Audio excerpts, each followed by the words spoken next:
ଘର ଭିତରେ ପଡ଼ିଛି ଦୁଇଟି ମଲା ଦେହ। ଏପଟେ ଘରେ କେହି କୁଆଡ଼େ ନଥିବା ବେଳେ ତାଙ୍କୁ କେହି ହତ୍ୟା କରିଦେଇଛି ନା ତାଙ୍କ ମୃତ୍ୟୁ ପଛରେ ଅନ୍ୟ କୌଣସି କାରଣ ଲୁଚି ରହିଛି, ତାକୁ ନେଇ ଏବେ ସାରା ଅଞ୍ଚଳରେ ଚର୍ଚ୍ଚା ଦେଖିବାକୁ ମିଳୁଛି। ହଁ ଆଜ୍ଞା, ସବୁଦିନ ପରି ସେଦିନ ମଧ୍ୟ ରାତିରେ ଖାଇସାରିବା ପରେ ମା' ପୁଅ ନିଜ ବେଡ଼ରୁମ୍ ଭିତରକୁ ଶୋଇବା ପାଇଁ ଚାଲିଯାଇଥିଲେ। ହେଲେ ସେଇ ରାତିରେ କ'ଣ ହେଲା କେଜାଣି, ସକାଳ ହେବା ପରେ ମା' ପୁଅଙ୍କୁ ଯେତେ ଡାକିଲେ ବି ସେମାନେ ଆଉ ଶୁଣି ନଥିଲେ କି ଘରର କବାଟ ମଧ୍ୟ ଖୋଲି ନଥିଲେ, ଯାହାକୁ ଦେଖିବା ପରେ ଶାଶୁ ଶ୍ୱଶୁର ଚିନ୍ତାରେ ପଡ଼ିଯାଇଥିଲେ।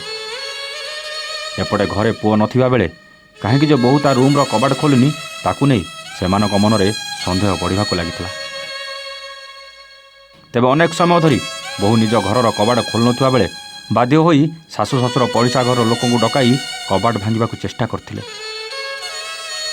ଆଉ କବାଟ ଭାଙ୍ଗିବା ପରେ ଯାହା ସବୁ ଦେଖିଥିଲେ, ତାକୁ ଦେଖିବା ପରେ ତାଙ୍କର ଯେମିତି ହୋସ୍ ଉଡ଼ି ଯାଇଥିଲା।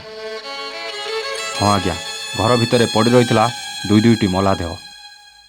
ରାତିରେ ସମସ୍ତଙ୍କ ସହ ମିଶି ଖାଇ ପିଇ ଶୋଇବାକୁ ଯାଇଥିବା ସେଇ ମା' ପୁଅ ସକାଳୁ ମଲା ସବୁ ହୋଇ ଘର ଭିତରେ ପଡ଼ି ରହିଥିଲେ, ଯାହାକୁ ଦେଖିବା ପରେ ପୁରା ପରିବାର ଭିତରେ ଶୋକର ଛାୟା ଖେଳି ଯାଇଥିଲା। ତେବେ ଏପରି ଘଟଣା ଦେଖିବାକୁ ମିଳିଛି ଗଞ୍ଜାମ ଜିଲ୍ଲା ଜରଡ଼ା ଥାନା ଅନ୍ତର୍ଗତ ଚୁଡ଼ିଆଲାଞ୍ଜି ଗ୍ରାମରେ।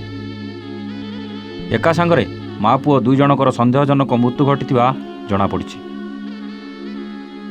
ସୂଚନାଯୋଗ୍ୟ ଯେ ଏହି ଅଞ୍ଚଳର ମୋହନ ନିଜ ପରିବାର ଛାଡ଼ି ବାହାରେ ରହୁଥିବା ବେଳେ ଘରେ ତାଙ୍କର ସ୍ତ୍ରୀ, ପୁଅ ଓ ବାପା ମା' ରହୁଥିଲେ।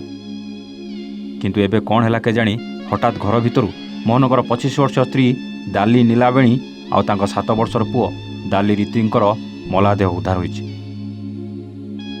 ତେବେ ବନ୍ଦ ଘର ଭିତରୁ ଆଜି ସକାଳୁ 2 ଜଣଙ୍କ ମୃତଦେହ ଉଦ୍ଧାର କରିବା ପରେ ଏବେ ସାରା ଅଞ୍ଚଳରେ ଚର୍ଚ୍ଚା ଖେଳିଯାଇଛି।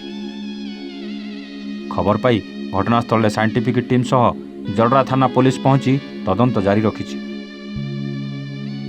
ଗଞ୍ଜାମରୁ ଜଗନ୍ନାଥ ସାହୁଙ୍କ ସହ ଅଖିଳ କୁମାର ପଟ୍ଟନାୟକ ରିପୋର୍ଟ, A1 ଓଡ଼ିଆ।